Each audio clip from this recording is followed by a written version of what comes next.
Kumusta ka kaibigan? 5 years or more ka na bang empleyado? Maayos naman ang trabaho mo pero bakit parang kulang at kulang pa rin?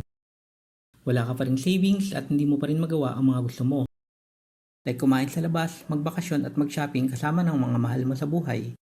Ako po si Christian Flores, tulad mo ay dati din akong empleyado. Ako ang dating Director for Channels and Distribution ng Garena Philippines, ang company na nagpasikat ng League of Legends at nagtayo ng Shopee Philippines. After 8 long years of hard work dito sa Garena ay napilitan din akong mag-resign. I realized na wala palang security ang pagiging empleyado, pero dito ko din na-discover ang mas malaking opportunity na kaya mo din gawin habang nasa trabaho ka. Kaya mong kumita dito within 30 minutes to 1 hour daily. Gamit lang ang computer at internet sa trabaho or sa bahay mo. Huwag ka mag-alala, hindi ito networking at hindi ka rin magbebenta ng kahit ano dito. Gusto mo bang malaman kung ano ito? Kung oo ang sagot mo ay panoorin mo ang libreng video na ginawa ko para sa'yo. Click mo lang ang Learn More button na nasa ibaba ng video na ito. Maraming salamat, see you sa unang hakbang mo para sa pagbabago ng buhay mo.